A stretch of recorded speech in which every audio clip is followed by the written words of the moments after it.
আসসালামু আলাইকুম বন্ধুরা, তোমরা সবাই কেমন আছো? আশা করি আল্লাহর দয়ায় তোমরা বেশ ভালো আছো। আলহামদুলিল্লাহ, আমরাও খুব ভালো আছি। প্রতিদিনের মতো আজকেও তোমাদের সামনে আর একটা নতুন ভিডিও নিয়ে হাজির হয়েছি। প্রথমেই বলে ফেলি যে কালকে আমি ভিডিও দিতে পারিনি একটু অসুবিধার কারণে। আজকে চলে এসেছি টক ঝাল লেবুর আচার নিয়ে।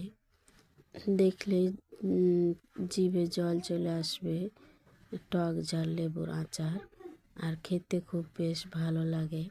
এখন আমি লেবু আর লঙ্কাগুলোকে বেছে ভালোভাবে কচলে কচলে ধুয়ে এখন পানি ঝরতে দিয়ে দিলাম। রোদে ততক্ষণ থাকুক আর পানিটা ঝরুক, আমি ততক্ষণ এখানে মশলাগুলো ভেজে নিই। মশলাগুলো হচ্ছে পাঁচ মশলা।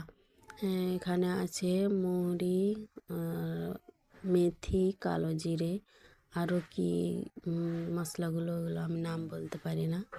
এখানে এক কথায় আমি বললাম পাঁচ মশলা। এখানে মশলাগুলো ভেজে নিয়ে কিছুক্ষণ ঠান্ডা হোক, ততক্ষণ আমি লেবুগুলোকে কেটে নিই।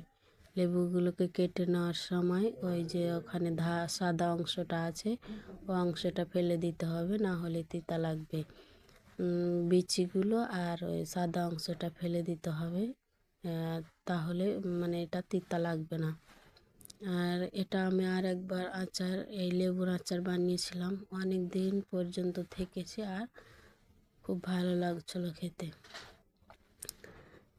বাড়িতে যদি কোনো ভালো তরকারি ওদিন রান্না না হয়, তাহলে ওই লেবুর আচার দিয়ে ভাত কিংবা রুটি আরও কি মুড়ি মাখা করে খাওয়া যেতে পারে, খুব ভালো লাগে। তো এখন আমি লঙ্কাগুলোকে কেটে নিচ্ছি। লঙ্কাগুলো 4 ফাঁক দিলেও হবে, 2 ফাঁক দিলেও হবে, কিন্তু আমি সামনের দিকটা ফাঁক দিয়ে পেছনের দিকটা রেখে দিচ্ছি। আমি এইভাবে রাখবো, আমার এভাবে ভালো লাগে। আর এখন আমি মশলাটা ঠান্ডা হয়ে গেছে, এখন আমি গুঁড়ো করে নিব শিলপাটাতে। খুব মসৃণ করে গুঁড়ো করব না, কিন্তু একটু দানাদার ভাব থাকবে, তখন আমি ওটা গুঁড়ো করা ছেড়ে দেবো। এই তো আমার গুঁড়ো হয়ে গেছে, একটু দানা দানা হয়ে আছে, কারণ এটাও আবার খাওয়ার সময় দাঁতের নিচে যদি পড়ে তো খুব ভালো লাগে। তো এখন আমার পরিমাণ মতো আমি দিয়ে দিব লবণ। আর এখানে বিট লবণে দিয়েছি আমি পরে, ওটা পরে দেখিয়েছি, আগে একটু লবণ দিয়েছি। এখন 1 চামচ হলুদ দিয়ে দিলাম। তারপরে তখন আমি বাটা মশলাগুলো দিয়ে দেব, দিয়ে আমি একবার ঝাঁকিয়ে নিয়েছি একটা লেবু চিপে দিয়ে এটা ঝাঁকিয়ে নেব। তারপরে তখন আবার মশলা গুঁড়ো দেব, মরিচের গুঁড়ো দেব। এই তো আমি এখন বিট লবণ দিয়ে দিচ্ছি। বিট লবণ দিয়ে বাড়ির খাওয়ার লবণও দিচ্ছি, আবার বিট লবণও দিচ্ছি। এখন নেমুটা চিপে একটু যাতে রসালো হয়, ঝাঁকাতে যাতে ভালো লাগে, ঝাঁকালে যেন গায়ে লাগে, তার জন্য আমি লেবুগুলো চেপে দিলাম। এখন আমি মশলাগুলো দিয়ে দিচ্ছি। আর আমার তো ওই নতুন মশলা বানিয়ে এনেছে আম্মুদের, ওই নতুন মশলাতে সর্ষে বাটাও দিতে হয়, তো আমি ওই মশলার মধ্যে সব আছে, তখন আমি আর দিলাম না, মশলা দিয়ে দিলাম। আর আমি সর্ষে বাটাটা স্কিপ করে দিলাম না।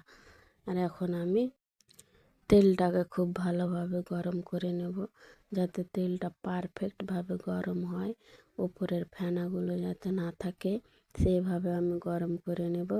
তারপরে তখন আচারগুলো আমি বেশ এখন তো রোদে দেওয়া আছে, ওটাকে নিয়ে এসে তেলটা হালকা ঠান্ডা হয়ে যাবে, তখন একটু উষ্ণ গরম থাকবে, তখন আমি ওই কৌটোর মধ্যে আচারগুলো ঢুকিয়ে নিয়ে তখন তেলটাকে দিয়ে দেব।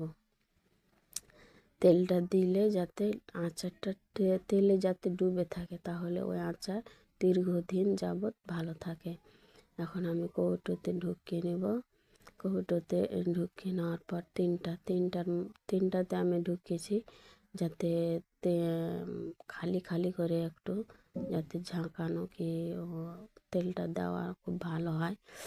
এখন আমি কৌটোতে ঢুকিয়ে নেব, তেলটা আমি দিয়ে দিয়েছি। পর্যন্তই দিয়ে দিচ্ছি।